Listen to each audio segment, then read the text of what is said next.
The broadcast is now starting. All attendees are in listen-only mode. Hello, everyone. I hope you're doing well today. I'm just on here to do a quick sound check. So if you can hear me, please click the raise hand icon. Perfect. Thank you so much, everyone. And we are going to get started in just a moment.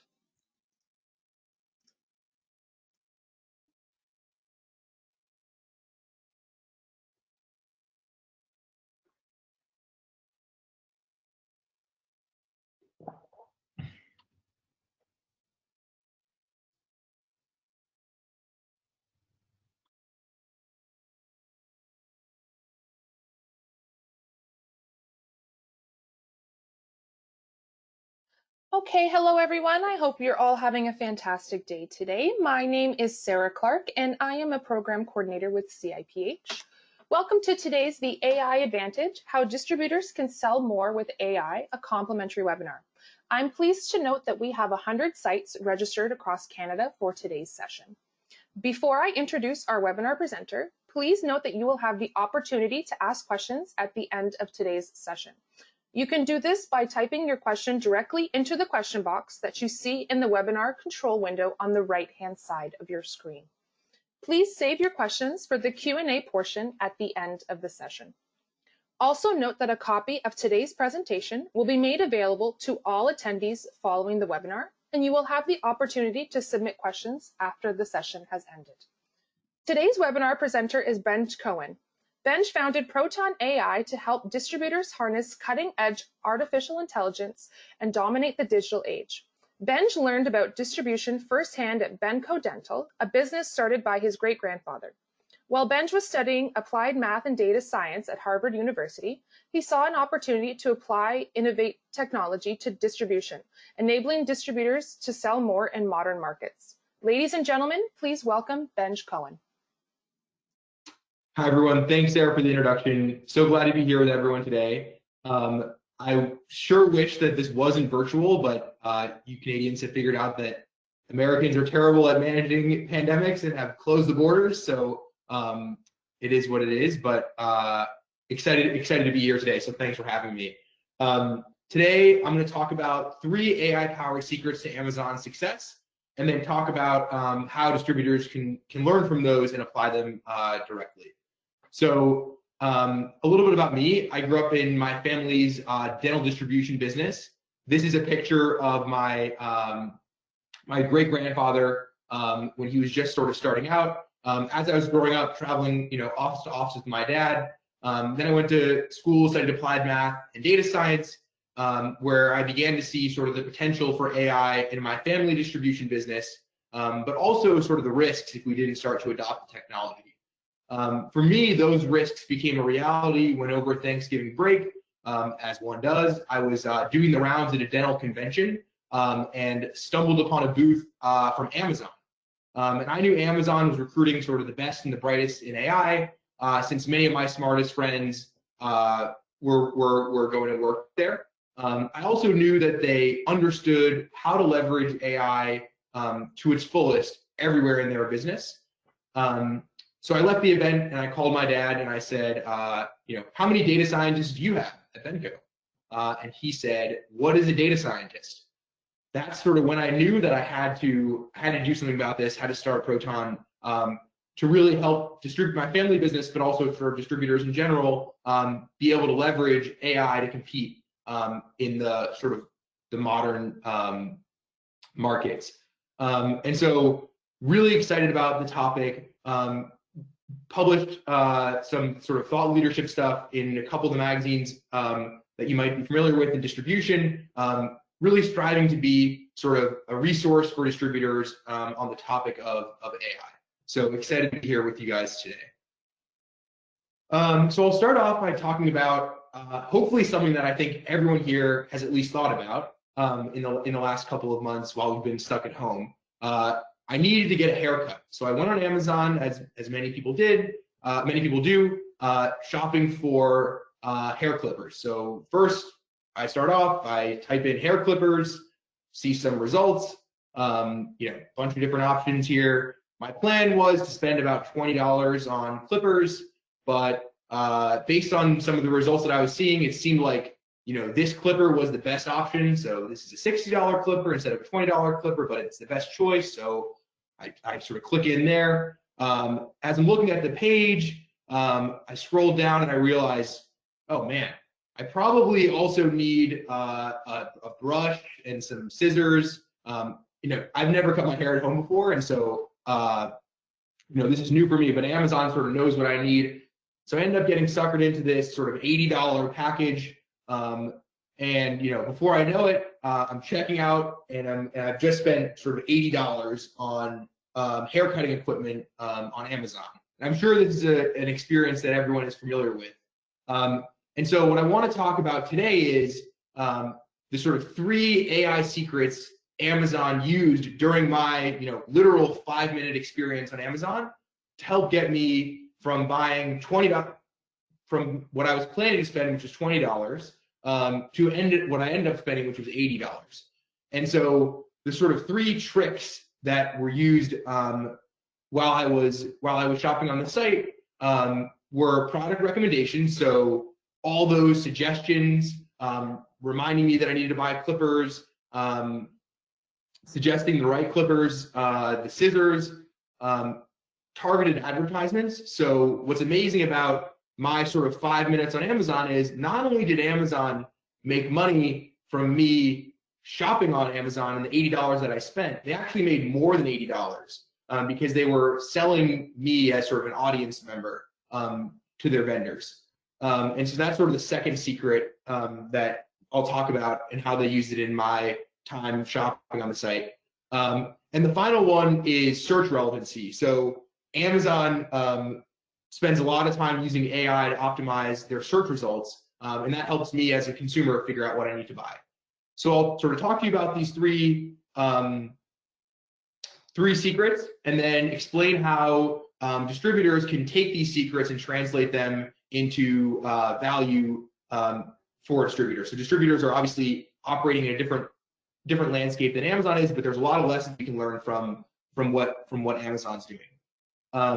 The other thing that I want to call out here, why this is important, is Amazon is potentially going to be the largest B2B distributor in the world. And so really understanding how they're leveraging this technology is going to be important for incumbent distributors to be able to compete in the future. So excited to kind of dive in here. The first secret is Amazon's sort of AI-powered product suggestions. So I'm sure everyone has noticed this. When you're shopping on Amazon, every page has suggestions. So when you load up the home page, you've got a bunch of suggestions for where you might start. When you pull up a particular product, like I did when I was looking at these hair clippers, the page is covered in suggested items, related products that maybe I didn't think I needed, like the clippers, or sorry, the brush or the scissors, or other products similar to the product that I'm looking at that I might want to browse to as well. Help me find exactly the right sort of set of clippers that I need. And what's amazing about these suggestions are, so first of all, they're very valuable for the consumer, right? So I got a lot of value out of seeing these suggestions. Helps me figure out what I need to buy, what I might have missed, other options, etc. But the amazing thing about this is the value that Amazon gets from actually putting these suggestions in the site. So it turns out that they actually make 35% of their e-commerce sales through AI-driven product suggestions. So this is not only a big value add for the customer, it's also extremely valuable for Amazon. And so the sort of zooming out a little bit here, what can we learn from what Amazon's doing with product suggestions, and how does that relate to what you can do in your distribution business? And so the sort of key insight that Amazon has here is they're using AI to answer a key question, which is who needs what, when, and how much. And so in the simple example of me buying the hair clippers, they saw me searching for hair clippers. They use that information plus the other information they know about me to figure out what other things I might need, when I might need them, and how much. So when I go on Amazon again later, I might get suggestions that are related to my purchase of sort of hair supplies. But even during my purchase, they're making recommendations as they're learning more information about what I need. And so distributors can do the same thing with AI, but it looks just a little bit different in a distribution business because distributors sell across tons of channels. So the way that we think about that is by enabling what we call the distributor's AI flywheel. So the idea here is apply personalization technology, so product recommendations, to all of a distributor's go-to-market channels. So instead of Amazon, who just sells online, distributors have all these different go-to-market channels, and so we should be able to apply this sort of personalization AI across all the channels. And so the way to sort of enable this is you pull in all the data from all your customer-facing stores. So your CRM, your email data, your ERP data, your online data, put it into a centralized platform that can figure out the answer to the question we were just talking about, which is who needs what, when, and how much, and then enable all your channels with this technology. And I'll talk about exactly kind of what enablement looks like for each of these channels. And then the sort of flywheel here is once these channels start interacting with customers, so in the same way that Amazon sort of makes these suggestions, customers interact with the suggestions, that generates more data about the customers, which can then feed into the AI engine, which is figuring out, who needs what and when to make these suggestions more precise. And so what's cool about this is there's sort of this flywheel effect where AI can start learning from the data, making more suggestions, learning from that, making more suggestions, and making better suggestions. And so there's sort of a flywheel effect that happens. So I'll talk to you a little bit about what this looks like on each of a distributor's channels. So for the digital channels, marketing and e-commerce, this looks very similar to the way Amazon operates. But there are a couple sort of distinct differences that I'll call out. So first, what's the value of this sort of product recommendation on a website or in marketing content? So on a website, the value is helping customers find what they need faster and easier. And so that's going to mean that they're going to come back to your site more often and order more. And then in marketing, it's all about delivering sort of a personalized experience to every customer. So we want to make sure that whatever content you're sending to your customers is actually relevant to the problems they're trying to solve, what they're looking for, what they need. And so the metrics that when we think about this, we think about driving a couple metrics, AI's ability to drive a couple metrics around average order value increases, orders, number of orders per customer, and then also click-through rate. And so this looks very similar to what it looks like on Amazon, but there are a couple sort of distinctions. B2B is different than B2C. And so I'll talk to you now about the recommendation types that we find are most successful on B2B, which are potentially less relevant in B2C. So the first example is items for reorder. So I'm sure that in all of your businesses, this is true sort of in distribution broadly, customers are buying sort of the same items over and over and over again. They may be buying them for a specific job. They may be stocking those products in their truck, in their facility. It depends exactly what the reason is, but they tend to buy the same products over and over. So what AI can do is help predict what those items the customer needs to rebuy are, and then actually show them to the customer so they can really quickly add them to their cart. We've seen this be wildly successful on e-commerce sites and is super valuable for customers, but also for distributors. This is something that's not as valuable on a B2C site. So if you're shopping for a dress on Kate Spade, for example, probably not going to reorder that dress, or if you do reorder it, probably not that often. The second type of suggestion that we've seen be really powerful in the B2B environment, which again is potentially less important in the B2C world, is complements and substitutes. So what you tend to see on B2C sites like Amazon and others is suggestions that are, customers also bought, customers also viewed. Those are important, but really what a B2B buyer wants to understand is what are the complements and substitutes to the product that I'm looking at. So if something is out of stock, what technical item can I substitute in? If I'm doing a specific project or there's sort of a nut that and a bolt that go together, I want to understand truly what those complements are. And you can use AI actually to generate those complements and substitutes. And I'll tell you a quick story for my family business where we did this. We use AI to generate substitutes and complements and compared that to their hard-coded list of substitutes and complements that they had generated in-house, which many distributors do. And we saw an order of magnitude increase in the revenue generated from those suggestions. So AI is a really powerful tool for generating these sort of complements and substitutes.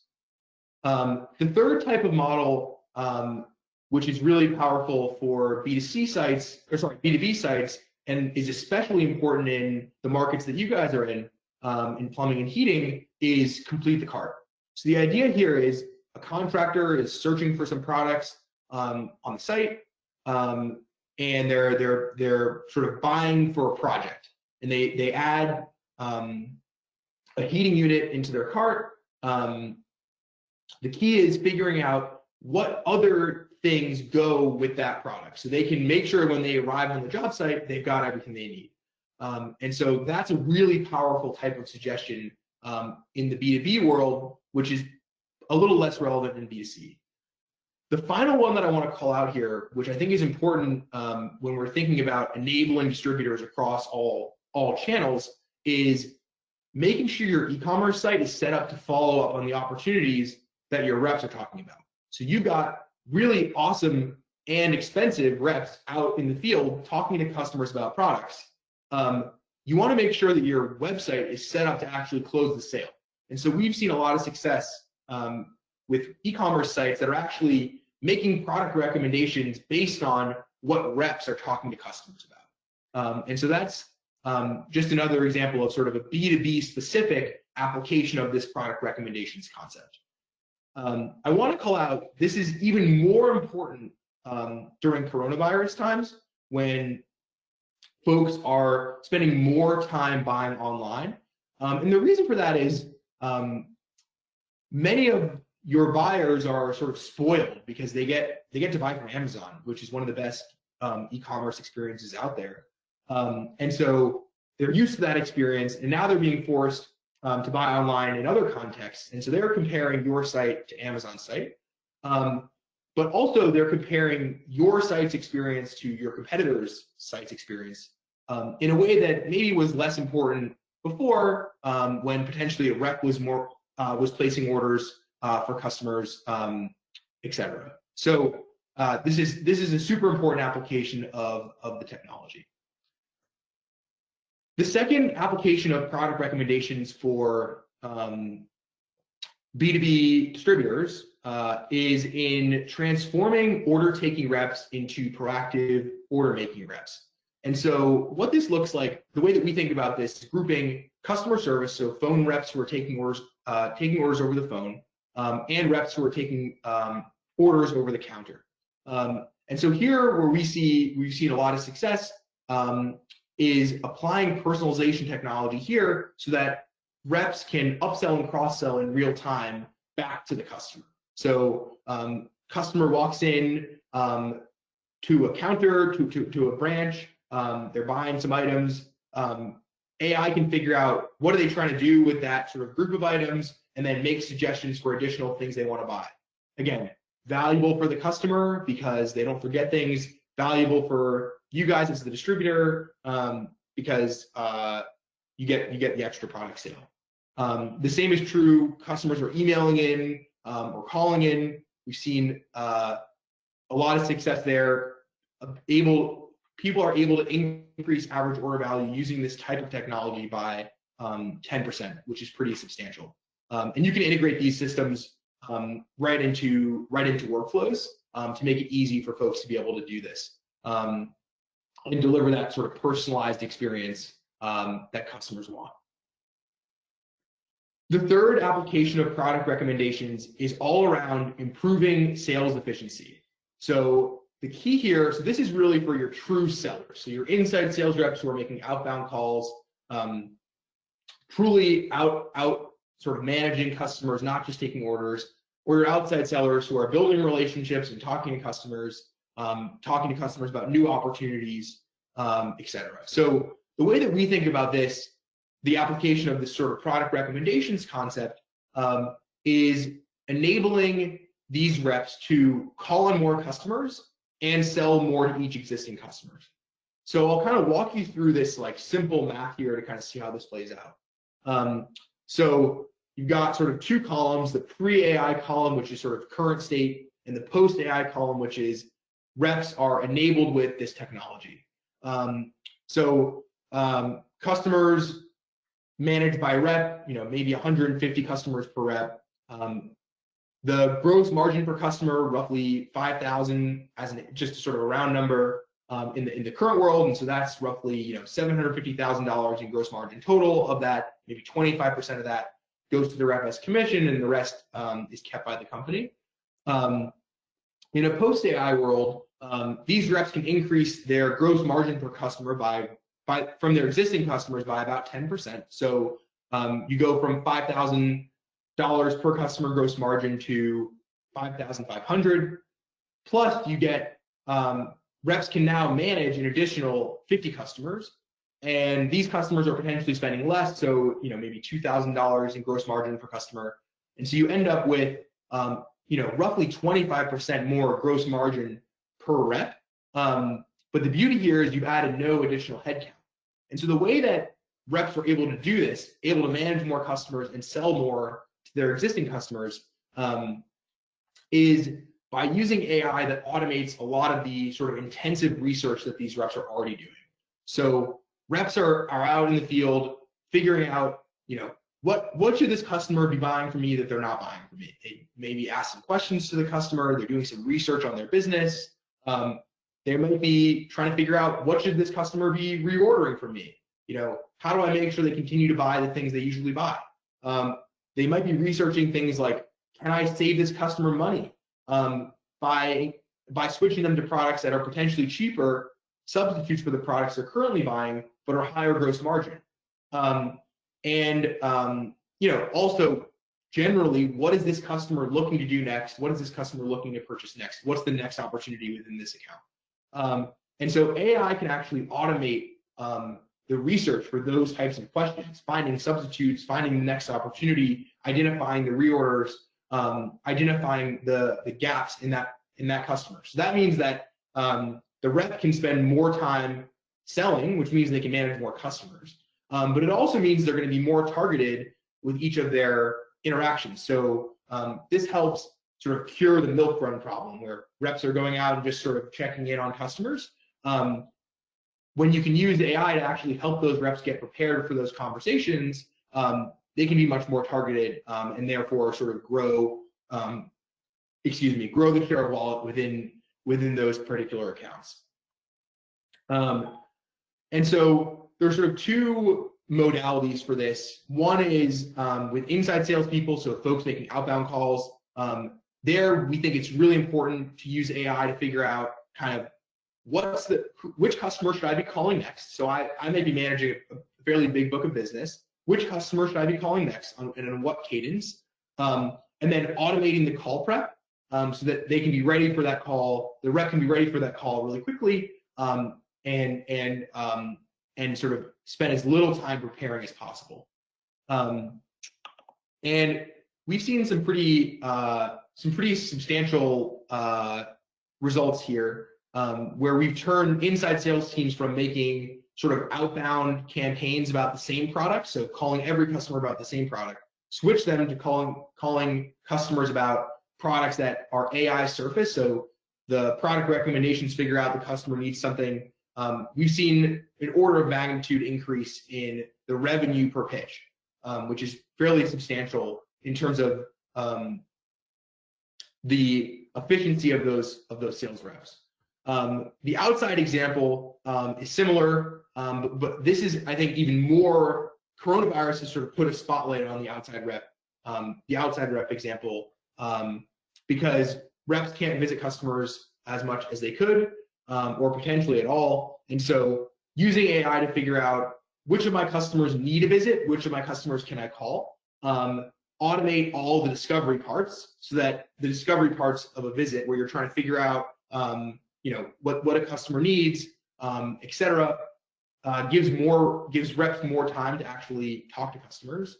And what we're starting to see is that when folks adopt AI sales enablement technology, they're actually transitioning, especially in these sort of coronavirus times, planning on transitioning to a hybrid inside-outside model when we come out of this, because reps are able to be so efficient using software like this, using AI to actually know what their customers need that they don't need to make visits anymore. And so this is potentially a massive cost savings and potential gain in sales rep efficiency for those companies that are able to switch to that hybrid model. Cool. So the next secret is Amazon's ability to monetize searches with display ads. So I'm sure you've seen when you're on Amazon searching for a product, a lot of the screen real estate when you search, and even when you're on a product page, is actually covered by display ads. So that's a company who's paying Amazon to display their product first. And so it turns out, sort of interestingly, this is a huge and growing part of Amazon's business. In fact, sort of more shoppers are now starting their searches on Amazon than for products than people starting their searches on Google. And so this is a huge opportunity for Amazon. And in terms of sort of profitability, this is a substantial opportunity. So if you actually look at from the earnings results, the sort of EBITDA dollars generated by ads versus the EBITDA dollars generated by e-commerce sales, by 2021, Amazon may make more profit from their ad business, monetizing their audience, than they will make from selling products, first-party products, to that same audience. And so this is, when I first understood this, totally shocking to me. But it makes sense. Ads are a much higher margin business than selling products, and so this has become a substantial part of Amazon's strategy. And if you look at the recent results, the ad business has actually performed extremely well during coronavirus, which is interesting. So what's the distributor translation of this? How can distributors take this idea and apply it? So the way that we think about this is in something we call sort of AI-powered nudges. So the way that Amazon's doing this is because they understand the answer to that first question we talked about, which is who needs what, when, and how much. They understand they can actually sell that back to the vendor. So they know that someone's searching for hair clippers. They know that because they know that and have a high degree of confidence about that, they can sell that back to someone who sells hair clippers, saying, "Hey, we're pretty sure this person's looking for hair clippers. Y'all should bid for that, for an opportunity to get in the top of those search results." Distributors can do the same thing, but only after sort of implementing this omni-channel AI that we talked about before. So once you've taken that product recommendations concept to heart, and all your channels are enabled with this technology and are able to deliver personalized suggestions at scale, not just online, but through customer service and branches and through inside sales and outside sales, you can then start monetizing that back to the vendors. So here's a simple example on a website showing similar products to a mask. So in the standard version without a nudge, you've got 3 N95 masks that are showing up. But let's say 3M was bidding to promote their product through this particular distributor. If that's the case, this is what the similar items would look like in that case. So showing you 3M masks instead of this Boardwalk mask and the Maldex mask. So you're still showing relevant products. That's the key. The reason Amazon's able to get away with this is they're still showing relevant products to that customer. So as a customer, the experience is still excellent. I'm looking for a mask, I'm still getting mask results, but I can actually sell the opportunity to be at the top of the list. And so we think this is a huge opportunity for distributors, but also a big opportunity for manufacturers. Manufacturers spend a lot of time trying to advertise around distributors, right? Trying to pull demand for their products through the channel. And so we think this is a huge efficiency gain potentially for manufacturers of products in B2B markets, but also a big opportunity for distributors. So to give you kind of a sense of the scale of this opportunity, manufacturers tend to spend about 5% of their revenue on marketing. And if distributors usually sell their products at about 25% gross margin, that's assuming they spend all their ad dollars through the distribution channel. That would be $3.75 in additional profit per $100 of volume,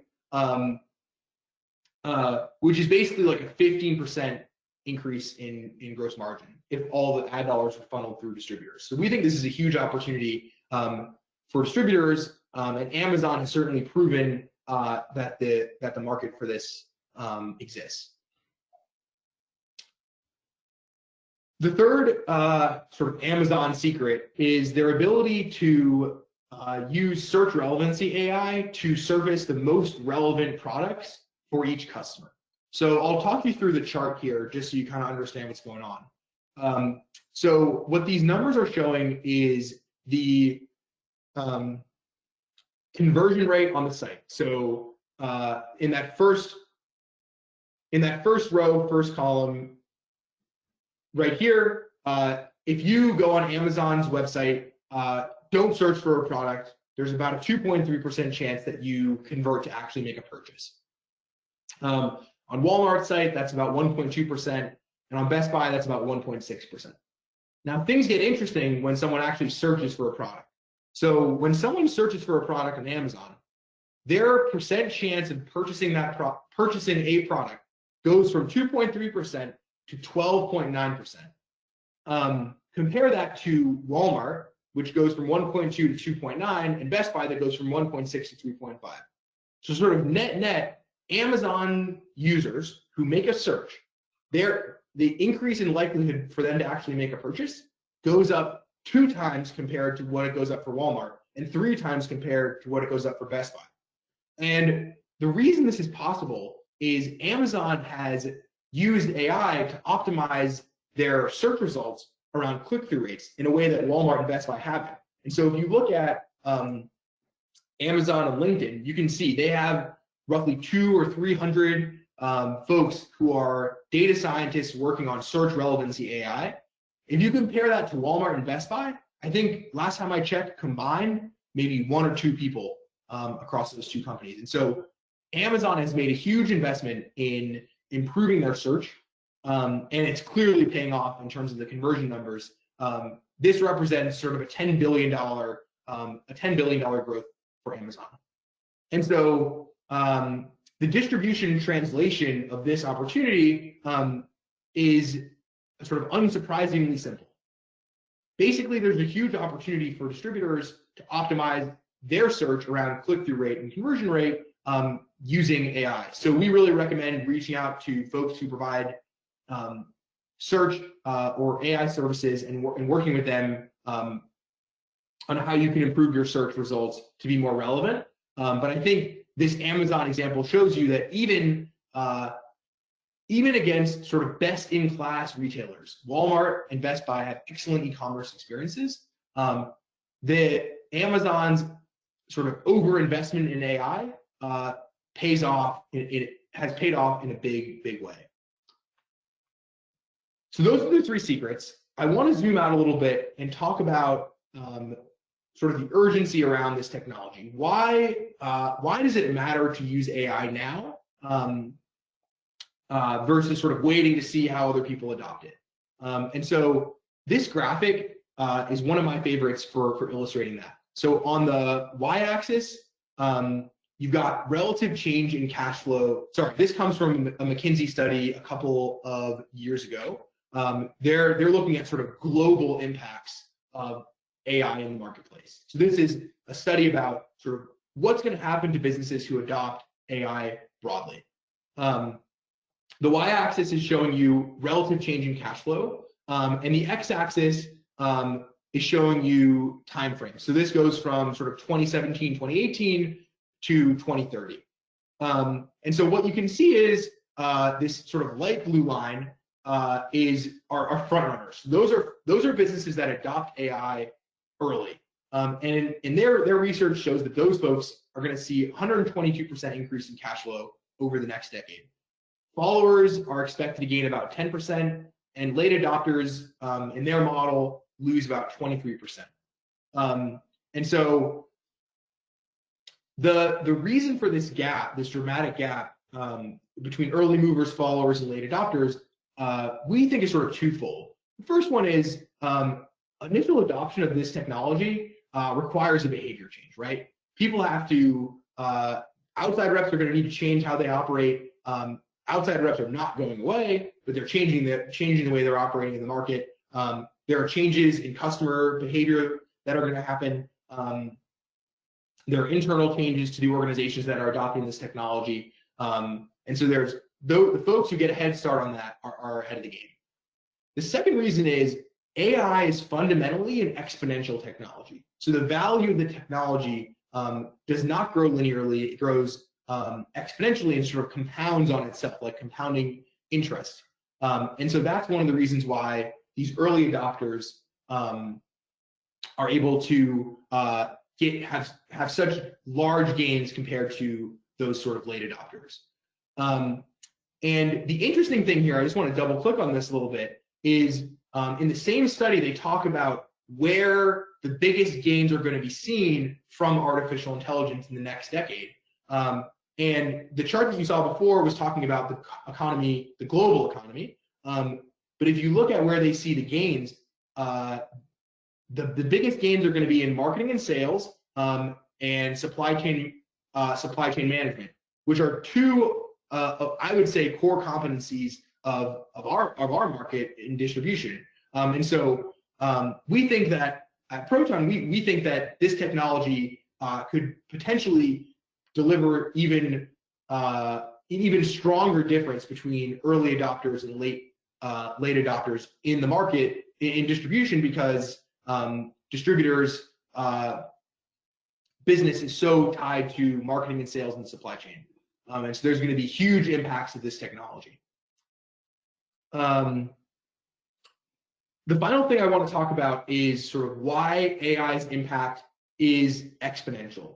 And so this is actually by design. So this is addressing the reason for the sort of massive shoot up in value from those early adopters. And the reason for that is the way that AI-centered business models are actually set up. So I'll compare two examples. One is a traditional operating company that's selling goods on a website.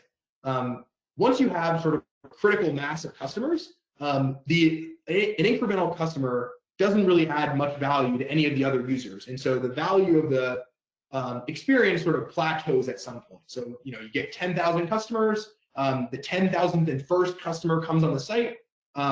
There's not a ton of additional incremental value that's seen there. Compare that to a digital-enabled, sort of AI-enabled e-commerce site like Amazon. Amazon obviously has more than 10,000 customers, but for the sake of the example, they have 10,000 customers. They get their 10,001st customer, and when they do that, that customer actually adds value to all the other customers who are currently shopping on the site. And so how is that possible? Well, the AI is learning from what that customer is doing on the website and then applying those learnings to improve the experience for all the other shoppers on the site. And so that's why AI-driven models have this sort of exponential growth curve compared to traditional models, which have a more logarithmic growth. And so this is another reason why it's really important for distributors to get involved in AI early, because these models grow exponentially and are sort of much more powerful than these traditional operating models. And so if you want to, this particular graphic comes from a great article in Harvard Business Review that came out earlier this year, Competing in the AI Age. I definitely recommend it. It's a great article. And so that talks a little bit more about this sort of traditional operating model versus the digital operating model. So today I outlined 3 secrets to Amazon's success and how they can be applied to your distribution business. So I'll quickly review the Amazon secret of product recommendations that drive 35% of their online revenue. The translation, sort of the value for distributors. Distributors can set up sort of omni-channel personalization, be able to enable all their channels, e-commerce, as well as their in-person channels with personalization technology. The second secret is targeted advertisement. So Amazon will soon make potentially more profit from selling ads to their, sorry, that didn't change. Will soon make potentially more profit from selling ads to their customers than they will from selling products to those same customers. And so the opportunity there for distributors is to sort of do the same thing, be able to monetize your audience. And that's really possible once you take care of step 1, which is deliver sort of omni-channel personalization, have AI that's able to identify really targeted opportunities that you can then sell to your vendors.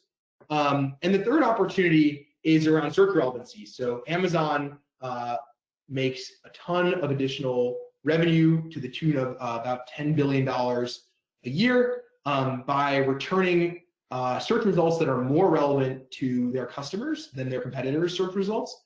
And the same opportunity exists for distributors. So being able to optimize search results around click-through is a huge opportunity. So, with that, I want to thank the Canadian Institute of Heating and Plumbing for having me today, and hope this was valuable, and happy to take any questions. Thank you so much, Benj. If anybody has any questions, please feel free to type them into the questions box. And we already have a couple questions coming in. So Benj, how do Alibaba and Shopify measure up to Amazon in AI technology? Yeah, it's a good question. So I'm not super familiar with either of those companies' AI capabilities. My assumption is that Alibaba and Amazon are probably ahead of Shopify, but I'm not an expert. I'm certainly not an expert in sort of secrets for Alibaba and secrets for Shopify. Sorry. So I'm just going to wait for any more questions to come in. Here we go. As a smaller company, what do you recommend as first steps to beginning the process of implementing AI into operations and sales? Yeah, it's a great question. So I think the advantage that distributors have, sort of any size, is you've got a ton of data about your customers already, and so my suggestion would be it depends. If you got a high volume on e-commerce is a really easy place to start. You don't need to change any rep behavior.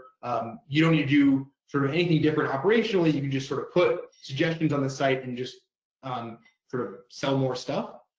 If you don't have high volume on e-commerce, we usually look to start in customer service as sort of the lowest hanging fruit. So those are reps who are taking orders over the phone, taking orders over email, tend to be a little bit easier to change their behavior and enable them with this type of technology. And then you can usually use those early wins in e-commerce and with customer service to get your outside sellers sort of on board and ready to go. And so that's sort of the order of operations that we've usually seen be successful. Another question, can you suggest any data points that can be measured? Yeah, so it's a good question about, I'm assuming the question is there other data that we should be tracking that we're not tracking? potentially right now that could be used by an AI engine? And so the answer is definitely, almost certainly yes. So one thing that we see when we start working with folks is that people are generally tracking sort of operational data. So customer places an order for a product, got to make sure that product gets shipped, and so I track the order. But the data that folks are usually not tracking that's really valuable for AI systems is the sort of intent data or the counterfactual data. So what were the things that your customer asked you about or searched for or got a quote for that they didn't end up buying? That's just as valuable for making an AI engine like this work as sort of the operational data. And so there's a lot of data around sort of customer intent that can be extremely valuable for making an AI system like this smarter. Okay, this one's a little bit of a long one. As a manufacturer dealing with distributors, how can we help lead the distributor to this technology? Understanding it is not a one-size-fits-all, how do we lead the conversation? Yeah, it's a really good question. And that's something that we've been thinking a lot about because we're really excited about this technology making the relationship between distributors and manufacturers much smoother. And so, I mean, my suggestion would be just opening up a conversation and showing the distributor the amazing opportunity in this technology to grow their sales and also potentially a new high margin revenue stream for them. And so in some cases, we're starting to see manufacturers actually approach us as a vendor who sells to distributors and purchasing the software for their distribution partners. So that's certainly an option that we've seen people take. But I mean, in my mind, the beauty of this technology that we're starting to see is that it's really a win-win for everyone. And so I really hope that once we start to show this you start to show this to the right folks, you'll start to get some traction with it.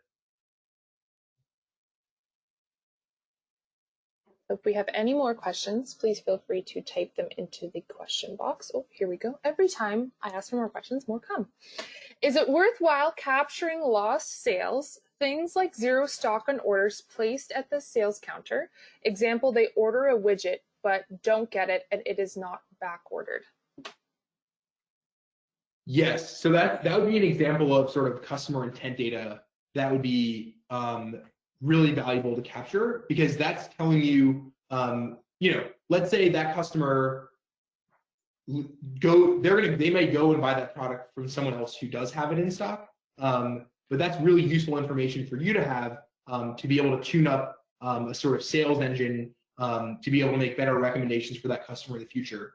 But also sort of the future state of at least the way we're thinking about things is eventually we'll be able to help with inventory management using this same system. So we'll be able to tie sales and inventory together. And so understanding those sort of stock out moments can be really valuable eventually when you want to start using AI to help better manage your inventory.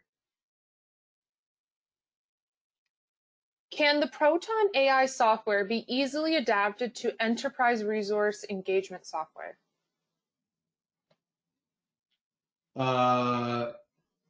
Is that like just like ERP software? I'm going to ask the person who's asked the question to clarify in the question box. We will move on to the next question while we're waiting. How can AI be used to determine sales and which products to try and push?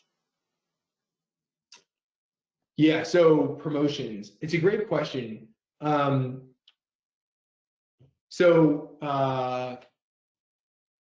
We've seen be effective.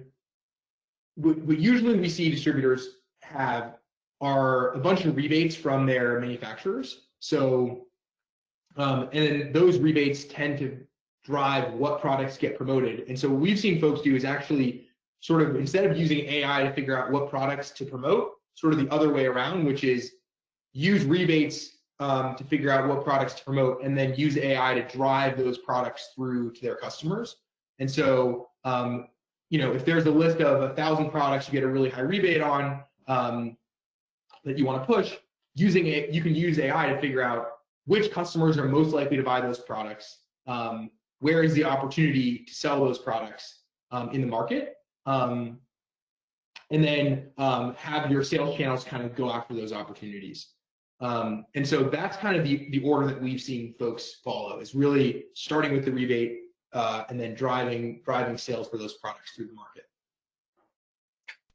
Should our ERP platform give us this opportunity? Do you see ERP vendors asking about this? Yeah, it's a good question. So my suspicion is that you'll start to see some ERPs. I mean, ERP systems are great because they, in many cases they do everything, right? Like you got CRM in there, you got sort of core ERP functionality. Some have sort of HR management software. We feel like you'll probably see some AI capabilities coming out in the ERP systems, but we feel strongly that it's probably a good idea to work with. There are vendors who are focused on artificial intelligence as their core competency, and we really feel like this is fairly complicated technology, and that really having a focus on AI, those vendors are going to be able to deliver the best results. But I'm sure that you will start to see more AI widgets within ERP systems. How can you use AI to help differentiate on the sale of commodity products? Yeah, so I think what we've seen on the sale of commodity products specifically is AI is able to help distributors deliver a better customer experience. So, on commodity products, there's tons of reorder, right? So if you can actually figure out when your customer needs to reorder products, and then be able to proactively tell them that, so they never are out of stock, out of what they need, that is a differentiated experience on a commodity item. And so we've seen that to be true with our customers so far, and I'm sure that it's true in general. If you can figure out what your customer needs before they even know they need it, that's hugely valuable, especially when you're selling commodity items that are potentially crucial to their sort of day-to-day operations.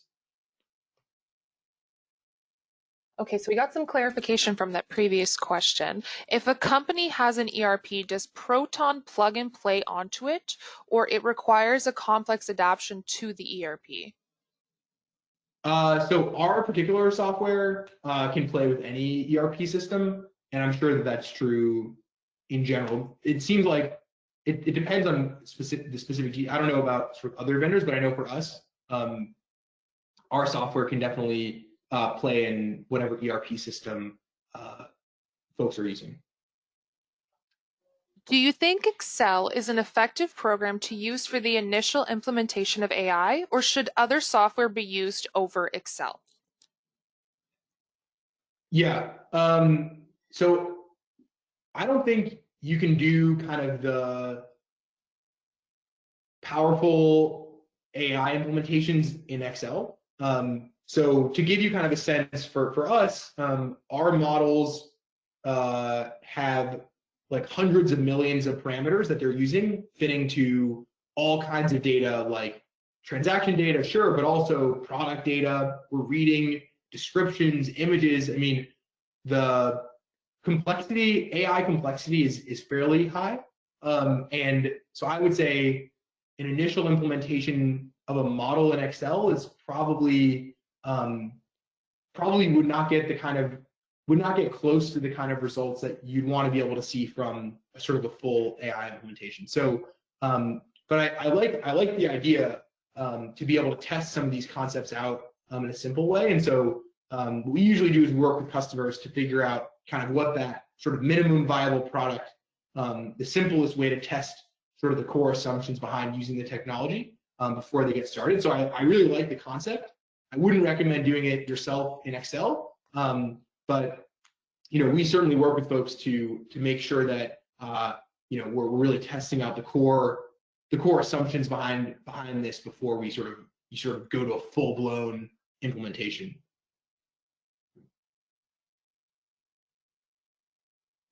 Okay, I think that's all we have in terms of questions. Thank you so much, Benj, for your assistance in your presentation today. If you are interested in contacting Benj further to ask any more questions, his contact information is on the screen right now. And as always, if you have any more questions afterwards, please email them to info@ciph.com and we will forward them off to Benj. We will be sending a copy of the recording and a survey afterwards, so if you could please complete that, that would be fantastic. Once again, thank you so much, everyone, and have an excellent day. Thanks.